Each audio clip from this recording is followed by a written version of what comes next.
Nggak bakal ada yang percaya bagaimana aku dan istriku bisa menikah. Sedetik yang lalu, kami duduk berjauhan sekitar 3 meter di bilik bar tanpa mengucapkan sepatah kata pun. Detik berikutnya, kami sudah memegang buku nikah kami. Dia itu dingin banget, sampai-sampai memancarkan aura jangan mendekat. Tapi anehnya, dia malah memilihku. 3 bulan setelah kami menikah, aku bahkan belum pernah menyentuh tangannya sekalipun. Lalu, suatu malam aku terbangun dan melihat dia sedang menatapku dari atas. Dengan mata yang berkilat, saat itulah aku sadar kalau dia bukannya menjaga jarak. Tapi dia sebenarnya terobsesi padaku. Hari pertama aku bertemu Lin Wei. Kepalaku agak pusing setelah minum 3 botol bir bersama teman-temanku. Aku berjalan terhuyung-huyung menuju toilet di bawah sorotan lampu koridor yang menyilaukan. Dia sedang bersandar di dinding sambil menatap layar ponselnya. Baum putihnya tampak berkibar tertiup angin. Karena tidak memperhatikan jalan, si kuku menyenggol bahunya. Ponselnya jatuh ke lantai dan layarnya langsung mati. Maaf banget. Aku membungkuk untuk mengambilnya, tapi tepat saat ujung jariku menyentuh casingnya, kakinya langsung menginjak punggung tanganku. Injakannya tidak terlalu keras, tapi hawa dingin yang menusuk seolah merambat ke kulitku. Aku mendongak, bulu matanya yang panjang memberikan kesan misterius saat dia menatapku dengan dingin. Kamu buta ya? Maaf banget, aku bakal ganti biaya perbaikannya. Aku mencoba menarik tanganku, tapi dia sama sekali tidak menggeser kakinya. Orang-orang mulai memperhatikan, dan aku pun jadi salah tingkah. Bisa tolong angkat kakinya dulu. Kita bisa bicarakan ini baik-baik. She perlahan mundur selangkah, memungut ponselnya, lalu mengusap layarnya. Ada retakan panjang di sudut layar. Nggak usah, ucapnya dingin sambil langsung pergi. Baum putihnya tampak berkibar indah bagai bunga yang mekar saat dia menghilang di balik bilik pribadi. Temanku mendekat sambil menyeringai-nakan, kamu tahu dia siapa? Itu Lin Wei, anak perempuan dari pemilik firma hukum terbesar di kota ini, julukannya Ratu Es.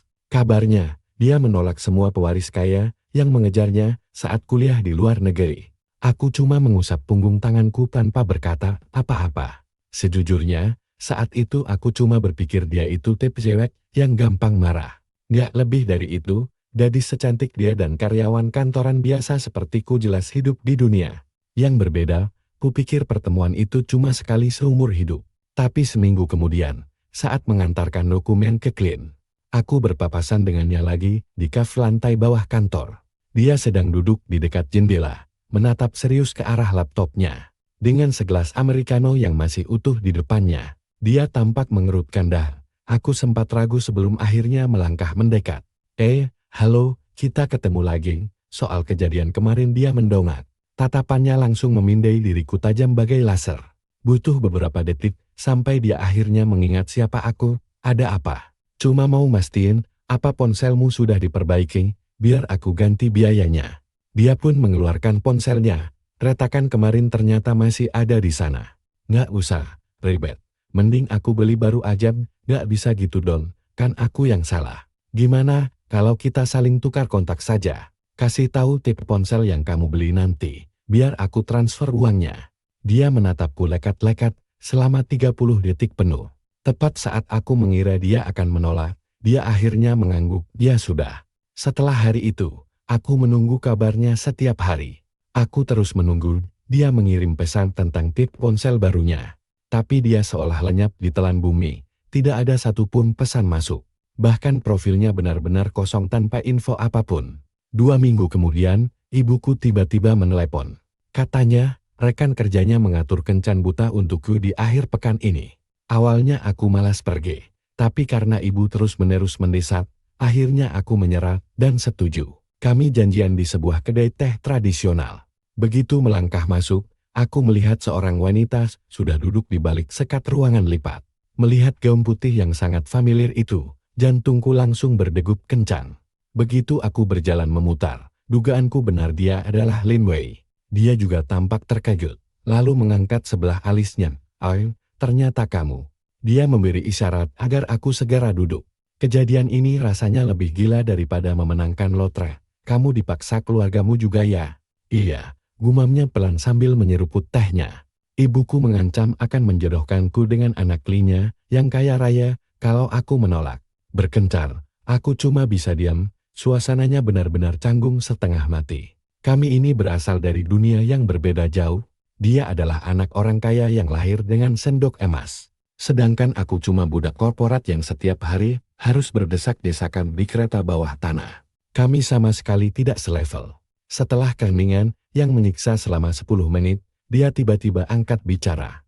Gimana kalau kita menikah saja? Aku hampir tersedak tahku sendiri.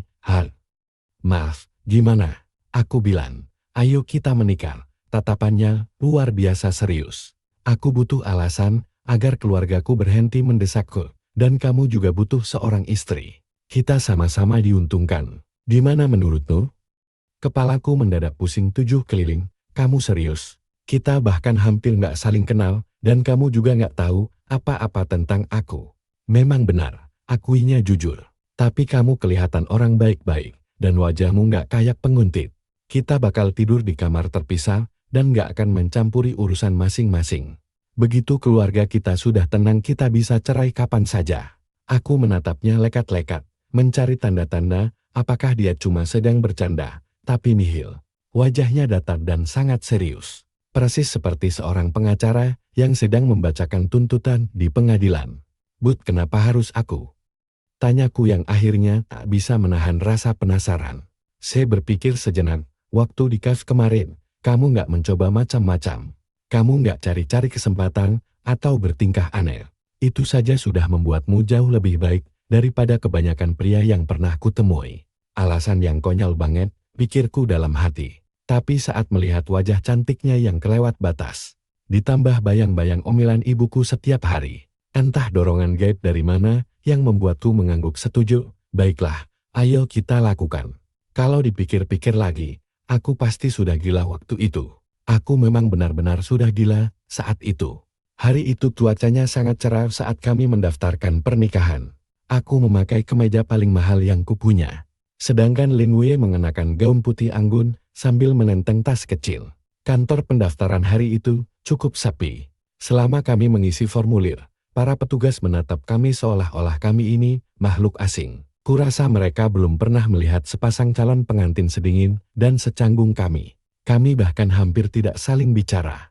Saat fotografer menyuruh kami untuk agak merapat, Lin Wei cuma bergeser beberapa milimeter saja.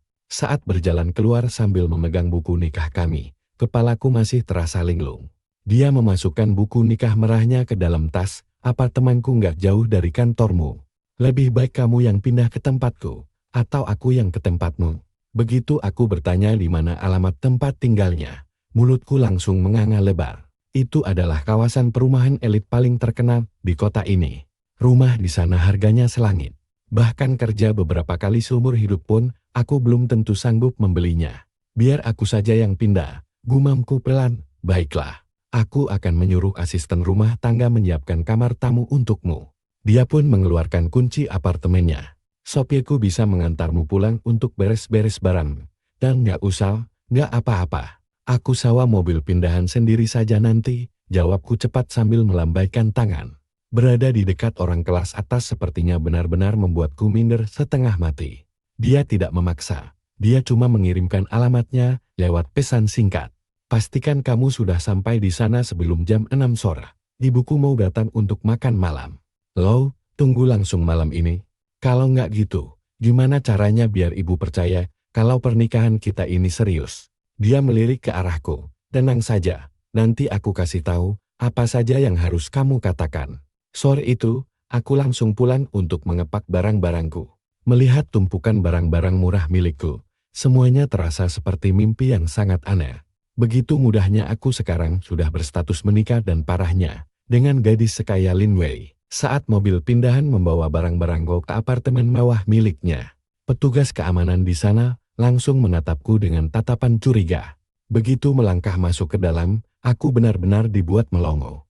Apartemen penthouse duplex yang sangat luas, didominasi warna putih polos dan desain minimalis yang kaku. Terasa steril mirip rumah contoh di brosur, sama sekali nggak ada kehangatan rumah tangga. Seorang asisten rumah tangga yang memakai celemek langsung menyambutku. Tuan Chen, ya. Nona Lin sudah memberitahu saya sebelumnya, kamar tamu Anda ada di lantai atas. Silakan ikuti saya. Kamar tamu itu ukurannya bahkan jauh lebih luas dari seluruh apartemen. Sewaanku yang dulu, lengkap dengan kamar mandi dalam. Bibi asisten rumah tangga membantu mengeluarkan barang-barangku dari tas lalu menyodorkan segelas air putih hangat. Nona Lin memang kelihatan dingin dari luar. Tapi aslinya dia itu anak yang baik kok, cuma agak pendiam saja. Aku mengangguk paham. Tepat jam 6 sore, bel pintu pun berbunyi. Ibu Lin Wei, seorang wanita yang tampak sangat anggun dengan gaun klasiknya, melangkah masuk ke dalam rumah. Di belakangnya tampak sang ayah yang membawakan keranjang buah berukuran besar. Halo, Om, Tante, sapaku terbata-batas sambil buru-buru berdiri dari sofa. Aduh, Xiao Chen, ayo duduk, nggak usah sungkan. Ibu mertuaku tersenyum sangat hangat, lalu langsung menggenggam tanganku erat dan mulai melontarkan segudang pertanyaan. Beliau menanyakan segalanya, mulai dari pekerjaanku, jumlah gajiku, sampai latar belakang keluargaku. Aku pun menjawabnya dengan sangat hati-hati dan sebisa mungkin. Lin Wei duduk tidak jauh dari kami. Walaupun dia lebih banyak diam, dia langsung turun tangan untuk membantuku setiap kali aku mulai terpojok oleh pertanyaan ibunya. Saat ibunya bertanya kapan rencana kami untuk membeli rumah yang lebih luas, Lin Wei langsung menjawab, kalau apartemen ini saja sudah sangat luas. Pindahan itu cuma bikin repot aja, sahutnya datar. Ketika mereka mulai menyinggung soal momongan, dia beralasan, kalau karir kami berdua saat ini baru saja dimulai. Begitu makan malam yang menegangkan itu berakhir, punggungku sudah basah kuyup karena keringat dingin. Setelah kedua mertuaku pulang, aku langsung menghempaskan tubuhku ke sofa sambil menghela napas panjang karena lega. Syukurlah akhirnya selesai. Tapi Lin Wei malah mengabaikanku begitu saja dan langsung berjalan lurus ke arah dapur. Dia menuangkan segelas susu, lalu memasukkannya ke dalam microwave. Kamu mau juga? Boleh, terima kasih ya. Dia menyerahkan cangkir susu hangat itu kepadaku. Sambil menatap wajahnya dari samping, rasa tidak percaya kembali merayapi pikiranku. Perempuan luar biasa ini sekarang sudah resmi dan sah secara hukum menjadi istriku. Aku sempat ragu sejenak sebelum menatap wajahnya kembali. Jadi sebenarnya di mana kelanjutan hidup kita setelah ini? Ya seperti ini saja, memannya mau gimana lagi? Ucapnya setelah menyeruput susunya. Kan dari awal sudah kubilang, kamar kita masing-masing terpisah dan jangan saling mencampuri urusan pribadi. Kamu boleh saja mengajak teman-temanmu main ke sini, tapi tidak boleh ada yang menginap. Dan yang paling penting, jangan pernah masuk ke kamarku atau menyentuh barang-barang milikku. Aku cuma bisa mengangguk pasrah. Hubungan ini rasanya malah mirip kayak sewa kamar kos bareng teman. Satu hal lagi, tambahnya kemudian, raut wajahnya tampak luar biasa serius. Kita harus bersikap seperti pasangan suami istri yang bahagia kalau di depan umum. Tapi kalau di rumah ini, tetap jaga jarakmu, aku paham. Malam pertamaku di sana, aku cuma bisa berguling ke sana kemari di atas kasur yang ukurannya kelewat besar itu. Kamar di sebelahku terasa sunyi senyap tanpa suara sedikit pun. Aku bahkan sempat ragu, apakah dia benar-benar ada di kamarnya atau tidak. Dan benar saja, hari-hari setelah pernikahan kami terasa sangat hambar bagai air putih. Kami bahkan hampir tidak pernah bertegur sapa.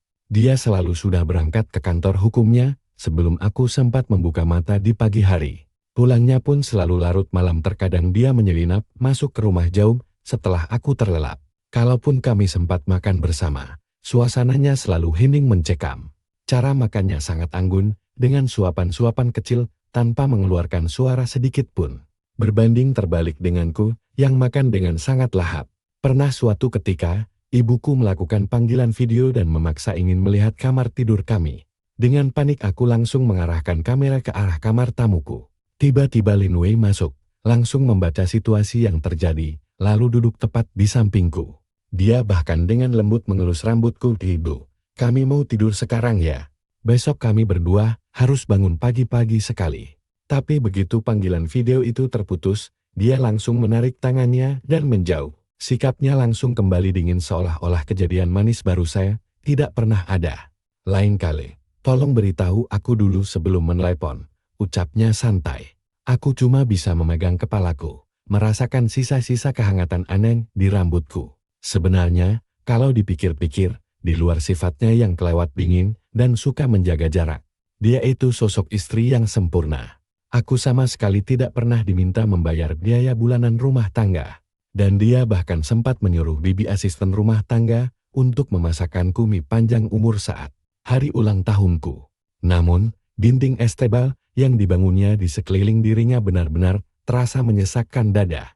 Setiap kali aku mencoba membuka obrolan ringan, dia cuma akan menjawab singkat dengan satu atau dua kata saja.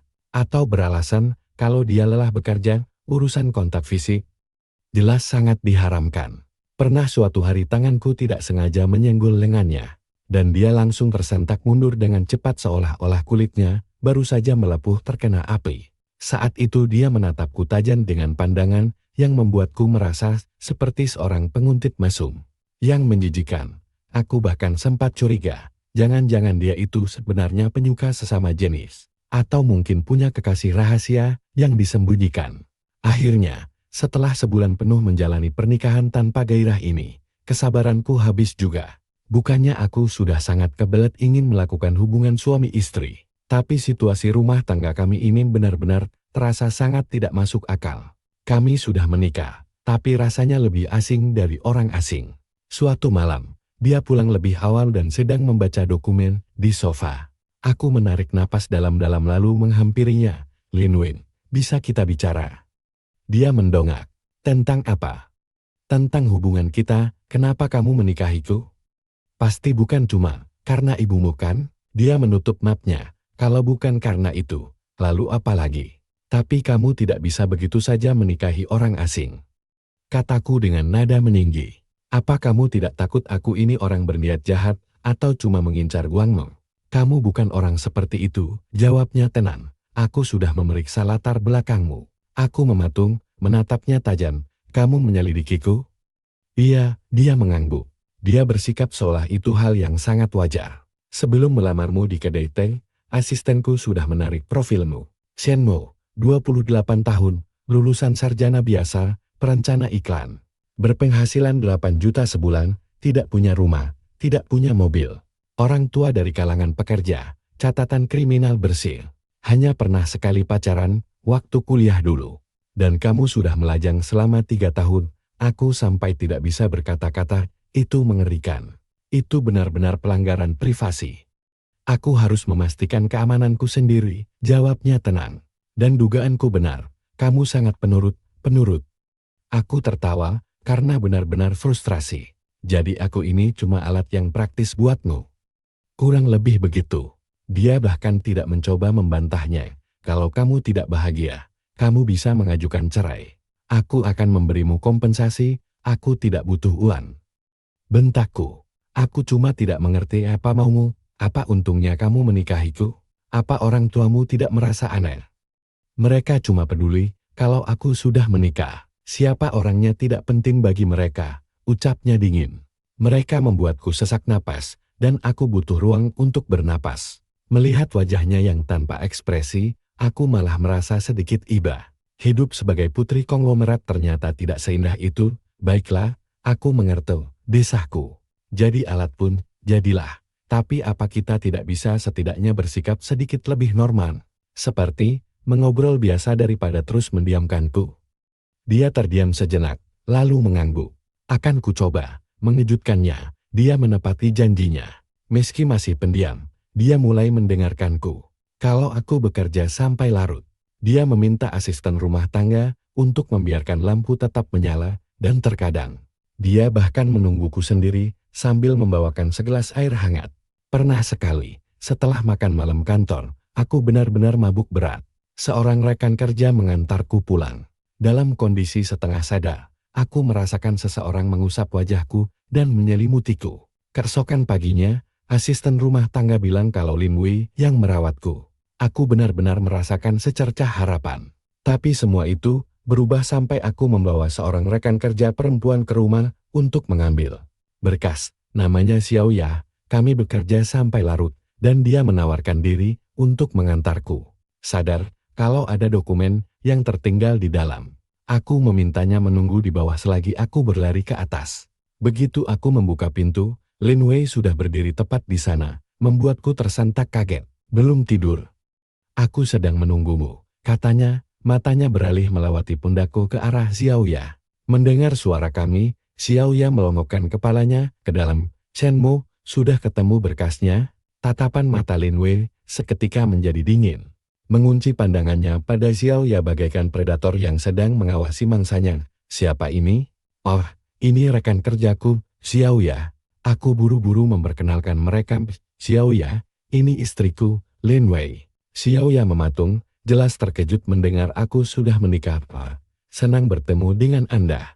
Lin Wei mengabaikannya sama sekali, matanya menatap tajam ke arahku. Di mana berkasnya? Ada di kamarku. Aku langsung berlari ke atas, mengambilnya, dan bergegas turun kembali. Maaf sudah membuatmu menunggu, aku pergi dulu ya. Xiaoya pasti merasakan ketegangan di antara kami karena dia buru-buru pamit. Begitu dia pergi, Lin Wei langsung membentak. Siapa perempuan tadi? Cuma rekan kerja dari timku, kataku santai, dia sering membantuku. Jangan bawa dia ke sini lagi, ucapnya dingin. Tunggu, kenapa? Dia kan cuma mau mengambil dokumen, aku tidak suka dia. Dia melemparkan kata-kata itu begitu saja, berjalan cepat ke kamarnya, lalu membanting pintu. Aku berdiri di sana, benar-benar bingung, cemburu. Bukan, tatapan matanya tadi lebih mirip binatang buas yang sedang mempertahankan wilayah kekuasaannya. Sejak saat itu, sikapnya kembali menjadi sangat dingin dan mengabaikanku sepenuhnya. Aku merasa sangat frustrasi, tapi tidak tahu harus bercerita kepada siapa. Teman-temanku pasti cuma mengira aku sedang pamer berkedok mengeluh karena punya istri secantik dia, dan aku tidak mungkin menceritakannya pada ibuku. Dia hanya akan khawatir. Lalu, suatu hari aku berdiri di luar ruang kerjanya dan mendengarnya sedang menelepon. Suaranya pelan dan tertahan, tapi aku bisa menangkap setiap katanya. Sudah kubilang jangan ganggu aku lagi, aku sudah menikah. Kalau kamu terus begini, aku tidak akan segan-segan bertindak kasar. Lalu, terdengar suara benturan keras. Tersentak kaget. Aku meraih gagang pintu untuk memeriksanya, tapi aku menarik kembali tanganku. Dia pasti sedang memikirkan orang lain, dan orang itu masih terus mengejarnya. Rasanya benar-benar sakit. Aku tahu pernikahan kami hanya sebatas kesepakatan bisnis, tapi mendengar hal ini, tetap saja terasa menyakitkan. Aku berguling-guling gelisah sepanjang malam. Sekitar jam 3 pagi, aku menyerat dan bangun untuk mengambil segelas air. Di dekat tangga, aku melihat pintu kamarnya sedikit terbuka, tidak ada lampu yang menyala. Aku ragu-ragu, melangkah mendekat untuk memeriksanya, tapi tiba-tiba pintu itu terbuka lebar. Lin Wei berdiri di sana mengenakan gaun tidur putih, rambutnya terurai. Matanya bersinar di kegelapan, seperti sedang apa kamu di sini? Tanyanya dengan suara serak. Aku cuma mau mengambil air minum. Dia tidak menjawab, hanya menatapku tajam hingga menembus sukmaku. Itu membuat bulu kudukku meremang. Cahaya lampu tidur kuning yang temaram menerpa wajahnya, menciptakan bayangan yang membelah wajah itu. Matanya tidak lagi dingin, melainkan membara dengan sesuatu yang bergejolak hebat di dalam sana. Biar aku yang ambilkan, katanya, lalu berbalik menuju dapur. Dia kembali dengan segelas air hangat, tapi ternyata airnya terlalu panas, dan genggamanku tergelincir. Sedikit air tumpah. Aku tersentak, dan dia seketika mencengkeram pergelangan tanganku. Ujung jarinya yang sedingin es menempel pada kulitku yang terasa panas karena siraman air. Kamu kena air panas? Bisiknya. Dia menunduk melihat tanganku, rambutnya menggelitik kulitku. Aku tidak apa-apa, sungguh, kataku, mencoba menarik tanganku. Tapi dia malah menggenggamnya lebih erat. Ini pertama kalinya dia menyentuhku, dan genggamannya di luar dugaan sangat kuat. Rasanya bukan seperti bentuk kepedulian, melainkan dominasi untuk mengendalikan. Jauhi Xiaoya, katanya sambil mendongak menatapku. Matanya berkilat di dalam kegelapan. Cara dia melihatmu itu tidak benar, aku mengerjak. Kamu terlalu berlebihan berpikir yang tidak-tidak, dia cuma rekan kerja. Dia melepaskan genggamannya, berbalik kembali ke kamarnya, pokoknya jaga jarak dengannya. Pintu terdengar tertutup rapat. Aku berdiri di sana, memegang gelas hangat, jantungku berdegup kencang. Tatapan matanya tadi benar-benar mengerikan. Beberapa hari kemudian, Xiaoya mengajakku makan malam bersama untuk berterima kasih karena sudah membantunya menyelesaikan proyeknya. Aku ingin menolaknya, tapi dia terus memohon. Jadi akhirnya aku mengalah. Kami bertemu di sebuah bistro dekat kantor. Saat aku tiba, dia sudah menunggu dengan mengenakan gaun baru dan riasan wajah sangat berbeda jauh dari penampilan biasanya yang hanya memakai kaos oblong dan jeans ke kantor. Di sebelah sini, lambainya sambil tersenyum manis saat duduk, perutku mendadak mulas. Peringatan dari Lin Wei terus terngiang-ngiang di telingaku, dan semuanya terasa tidak beres. Kamu tidak apa-apa. Wajahmu pucat, Xiao Ya menyadarinya. Aku tidak apa-apa, cuma sedikit lelah. Aku meraih buku menu, ingin memesan makanan dengan cepat, lalu segera pergi. Hai, ada yang ingin kukatakan padamu, kata Xiao Ya sambil meletakkan garpunya. Dia menatap lurus ke arahku. Aku menyukaimu, bisakah kamu menceraikan istrimu? Buku menu itu terlepas dari tanganku dan jatuh ke atas meja. Matanya terbelalak lebar. Apa? Aku serius. Aku menyukaimu. Aku tahu kamu sudah menikah. Tapi kalian berdua tidak terlihat seperti pasangan suami istri sungguhan. Dia sangat dingin. Dia jelas tidak mencintaimu. Bersamaku saja. Aku akan memperlakukanmu dengan baik. Akhirnya aku tersadar Lin Wei benar. Xiao Ya memang menyukaiku. Tapi tindakannya ini sangat nekat dan belak-belakan. Aku melambaikan tanganku. Xiao Ya, hentikan. Aku sudah menikah, dan aku tidak sedang bercanda. Sela Xiao Ya, aku sudah mengamatimu selama ini. Kamu pria yang baik, kamu tidak seharusnya menghabiskan sisa hidupmu bersama orang yang sedingin. Itu urusanku, bukan urusanmu, kataku mulai marah. Aku mau pergi, makan saja sendiri. Aku melangkah pergi, mengabaikan panggilannya. Saat aku sampai di rumah, Lin Wei ternyata sedang duduk di ruang tamu tidak menonton televisi. Tidak bekerja, dia hanya menungguku pulang.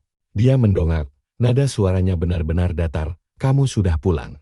Iya, gumamku sambil mengganti sepatuku, menghindari tatapan matanya. Sudah larut malam, aku mau tidur. Dari mana saja kamu? Tanyanya. Pergi bersama rekan kerja, kataku samar, bersama Xiao Ya.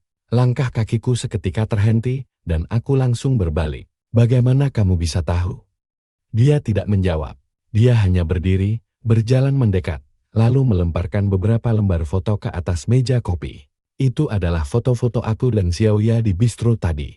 Diambil dari sudut tersembunyi. Jelas-jelas hasil jepretan penguntit foto saat aku melihat menu. Saat dia berbicara, hingga saat aku pergi.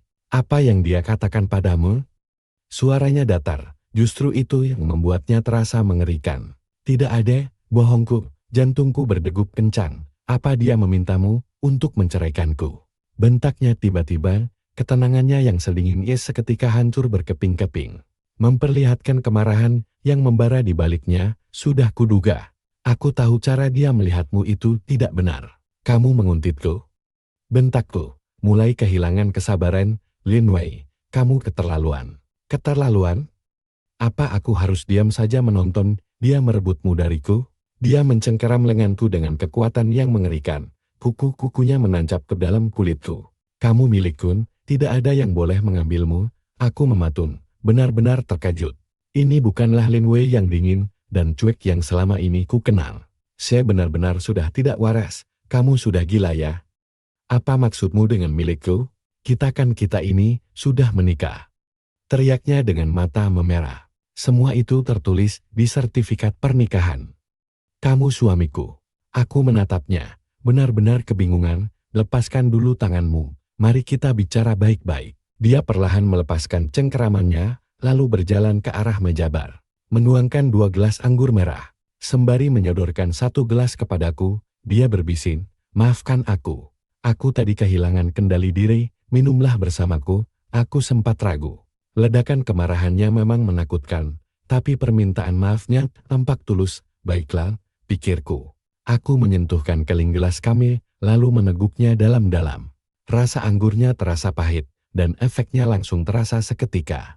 Kepalaku pening berputar-putar, dan kelopak mataku terasa sangat berat bagai timbal. Apa yang terjadi?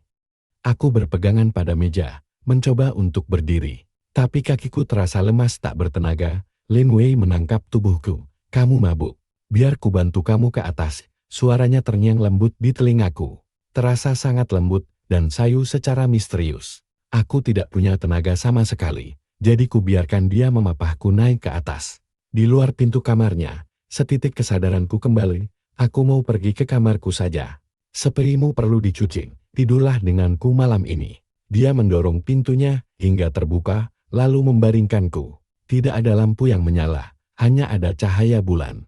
Aku berbaring di sana, tidak berdaya. Sementara ruangan di sekelilingku terasa berputar dengan sangat hebat. Aku mencoba mendorongnya, tapi aku sama sekali nggak bisa bergerak.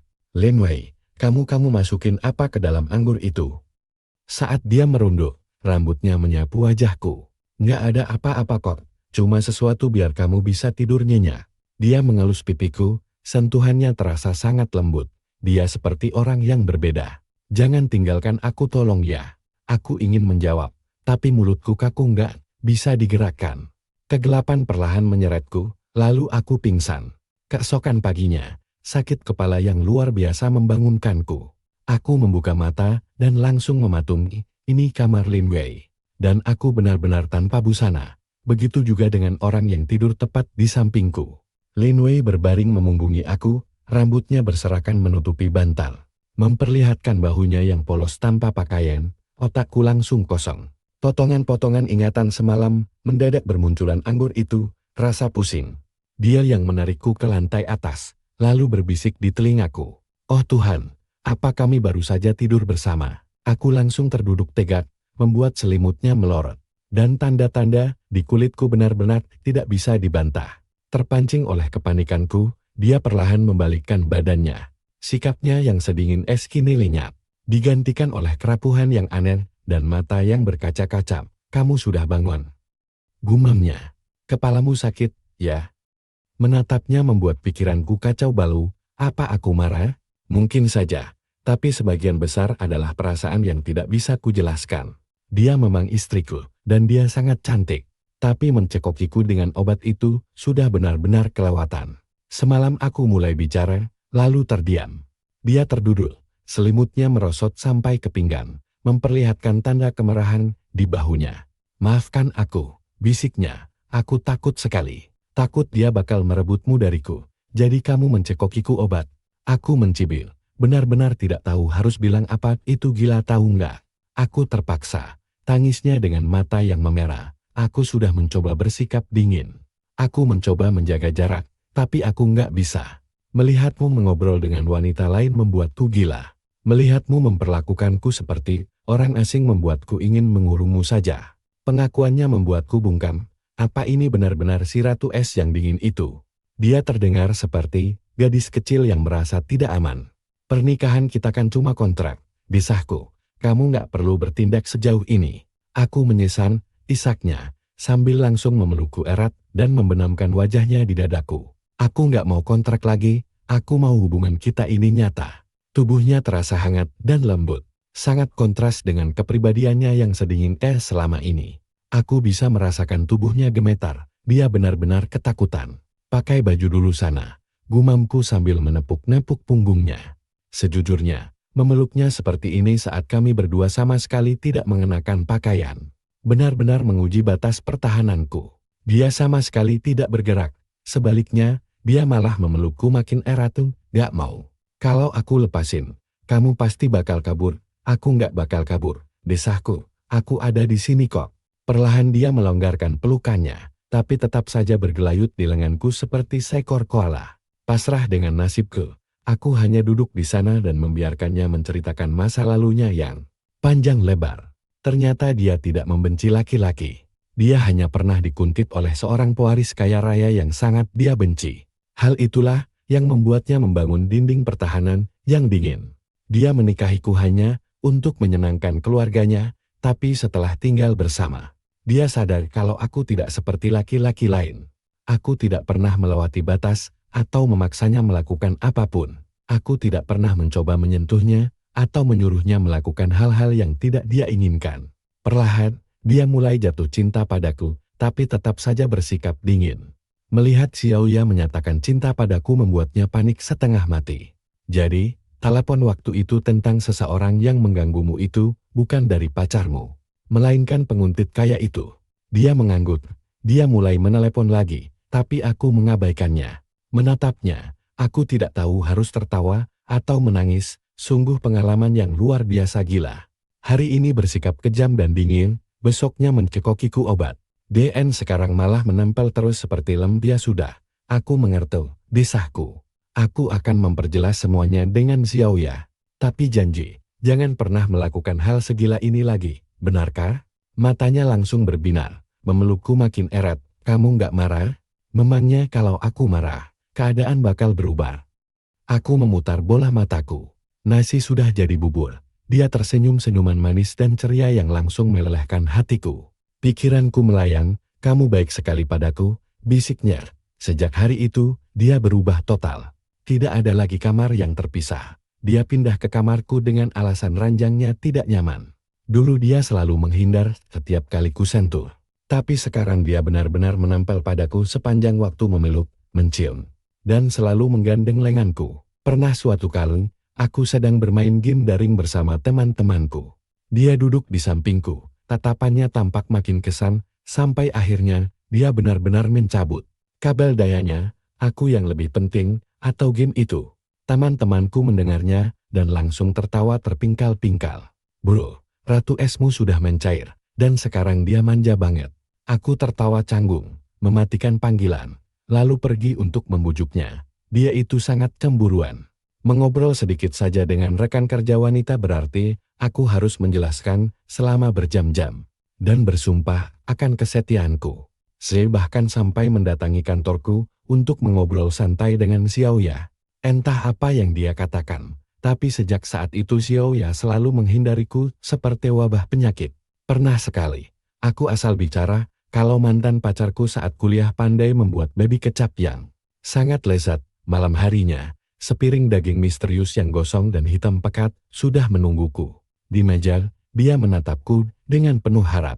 Aku sudah mencoba membuatnya, cobalah sedikit.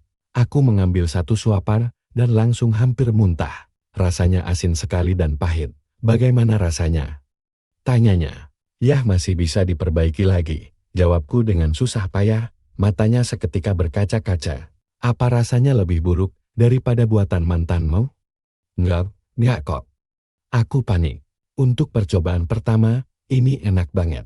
Dia tersenyum, memperhatikan diriku menghabiskan seluruh isi piring itu. Dia terus menimbun makanan lain ke atas piringku. Makan yang banyak ya.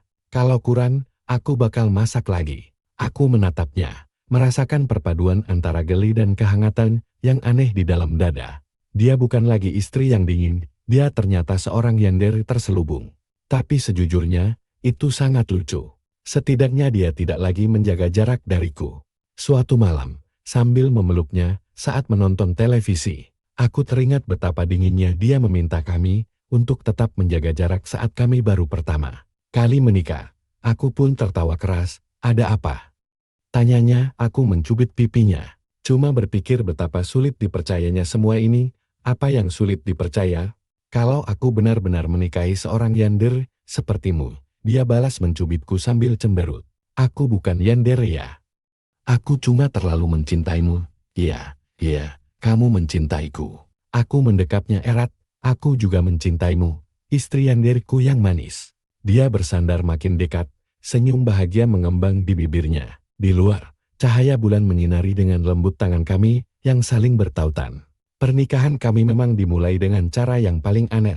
Tapi sekarang, kami menuju ke arah yang sangat indah. Tentu saja, dia agak yandere, sangat manja, dan luar biasa cemburuan, tapi dia milikku. Hari-hari kami berlalu, dan sifat manjanya itu sebenarnya terasa sangat manis. Suasana hatinya terkadang sulit ditebak, tapi sifat manjanya biasanya selalu menang. Saat cuaca dingin, dia menghangatkan piyamaku menggunakan botol air panas. Jadi saat aku naik ke tempat tidur rasanya seperti memeluk pemanas kecil. Saat cuaca panas, dia bilang kalau terlalu sering pakai AC tidak baik untuk kesehatanku. Jadi dia duduk di sisiku dan mengipasku dengan kipas tangan kecil sebagai gantinya. Keringat menetes di dahinya sendiri, namun dia hanya tersenyum lebar menatapku. Ibuku pernah berkunjung sekali dan menatap dengan terkejut saat melihat Lin Wei mengupas udan. Untukku, dia menarikku ke samping dan berbisin, gadis itu dulu kelihatan dingin sekali. Tapi dia benar-benar menyayangimu.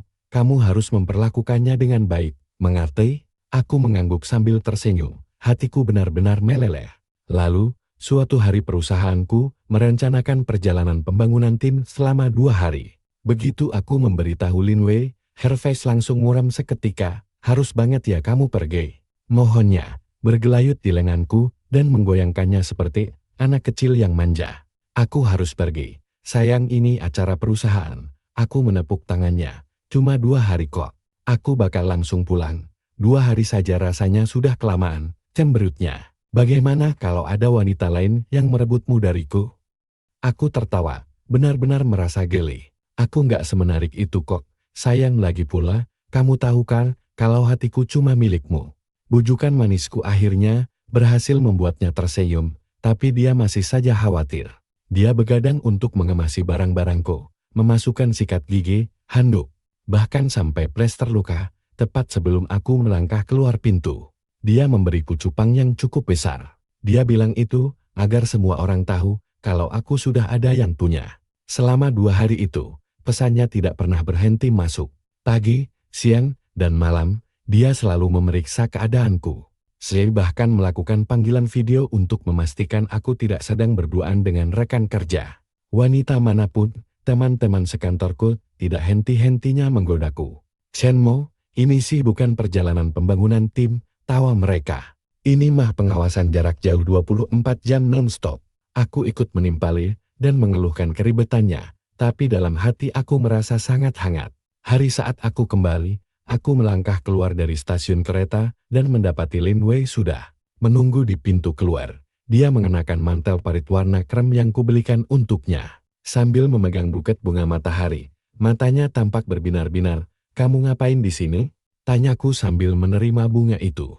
Menjemputmu pulang, bisiknya, sambil berjinjit untuk mencium pipiku. Kamu kangen aku nggak? Setiap hari, kataku sambil menariknya mendekat. Kerumunan orang yang ramai di sekitar kami seolah melebur menjadi latar belakang saja. Hanya menyisakan dirinya seorang. Tanpa kami sadari, hari ulang tahun pernikahan pertama kami pun tiba. Aku sudah memesan restoran yang bagus jauh-jauh hari dan membeli kalung yang indah. Berharap bisa memberinya kejutan. Saat aku pulang kerja, aku membuka pintu dan mendapati ruang tamu yang kosong.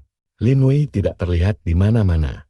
Tetapi ada sebuah kue besar di atas meja dengan sebatang lilin yang menyala dan 2 gelas anggur. Lin Wei, panggilku, pintu kamar tidur berdecit terbuka. Dan dia melangkah keluar dengan mengenakan gaun merah yang sangat menawan. Dia memakai riasan tipis, rambutnya disanggul ke atas untuk memperlihatkan lehernya yang jenjang. Aku berdiri di sana, benar-benar kehilangan kata-kata. Aku kelihatan cantik nggak? Tanyanya sambil berputar-putar di depanku. Luar biasa. Cantik banget, desahku. Akhirnya bisa bersuara lagi, aku menyerahkan hadiah itu kepadanya. Selamat hari jadi pernikahan kita, sayang. Dia membuka kotaknya, dan matanya seketika berbinar saat melihat kalung itu. Itu adalah kalung yang sederhana, namun elegan. Dengan liontin kecil berbentuk inisial huruf depan namanya. Aku suka banget, bisiknya, sambil menengadahkan wajahnya. Bisa tolong pakaikan? Aku melangkah ke belakangnya, menyisipkan jari-jariku di antara rambutnya yang lembut untuk mengancingkan kalung itu. Sentuhan logam dingin itu membuatnya sedikit merinding. Kemudian dia berbalik dan melingkarkan lengannya di pinggangku. Chen Mo, terima kasih ya, gumamnya di dadaku. Terima kasih, karena tidak membenciku atas sikapku yang dulu. Terima kasih sudah bertahan bersamaku. Gadis bodoh, kita kan suami istri, kataku sambil mengelus rambutnya. Seharusnya aku yang berterima kasih padamu. Terima kasih, karena sudah menurunkan pertahananmu dan menunjukkan dirimu yang sebenarnya. Kami akhirnya tidak jadi pergi ke restoran malam itu. Sebaliknya, kami memilih diam di rumah dan menyantap makanan rumahannya. Sejujurnya, masakannya masih lumayan hancur, tapi bagiku, rasanya luar biasa enak. Saat dia meniup lilin, dia memejamkan mata untuk berdoa. Bulu matanya yang panjang menyisakan bayangan lembut. Kamu minta apa? Tanyaku. Rahasia, dia mengedipkan mata dengan manja. Kalau aku kasih tahu, nanti nggak bakal terkabul. Dia lalu mendekat dan mengacup bibirku. Kue itu benar-benar buatan sendiri, krimnya berantakan. Dengan tulisan Chen Mo dan Lin Wei, selamanya dari sirup coklat, berantakan, tapi manis sekali. Di tengah-tengah makan, tiba-tiba dia mengeluarkan sebuah dokumen dan menggesernya di atas meja. Aku membekuk, Itu adalah surat perjanjian cerai kami yang dulu. Masih belum ditandatangani. Aku sudah berdamai dengan semua ini, ucapnya, menatapku dengan penuh ketulusan. Perjanjian lama kita sudah nggak ada artinya lagi sekarang. Disimpan pun cuma sia-sia. Dia mengambil pena dan menandatanganinya, lalu menyerahkannya kepadaku. Kalau kamu masih mau pergi, ini kesempatanmu. Aku menatapnya lekat-lekat, melihat kecemasan mendalam dan secercah harapan di matanya. Hatiku membuncah oleh emosi, bukannya mengambil pena itu, aku malah menyambar kertasnya. Berjalan ke arah jendela dan merobeknya sampai hancur berkeping-keping. Lalu membuangnya ke kegelapan malam. Kamu ngapain? Dia terkesiap, kaget membuangnya. Cuma bikin sempit ruangan saja, aku duduk kembali dan menggenggam tangannya. Lin Wei, aku nggak akan pernah meninggalkanmu. Nggak dulu, nggak sekarang, dan nggak akan pernah di masa depan. Air matanya langsung tumpah seketika. Itu bukan air mata kesedihan, melainkan kebahagiaan yang murni. Dia langsung menghambur ke pelukanku, terisak tanpa kendali. Kenapa kamu baik banget sama aku? Dia ampun. Lihat dulu dong suaminya siapa, tawaku lembut, sambil menyeka wajahnya dengan lembut. Jangan rusak riasan cantikmu ini. Dia memukul dadaku dengan manja, tersenyum di balik air matanya. 2 tahun kemudian, kami dikaruniai seorang bayi perempuan. Kami memanggilnya Nian Yang dan menamainya Chen Yanwei, gabungan karakter dari nama kami berdua. Nian Yang mirip sekali dengan Lin Wei, dengan mata besar dan bulu mata panjang yang sama.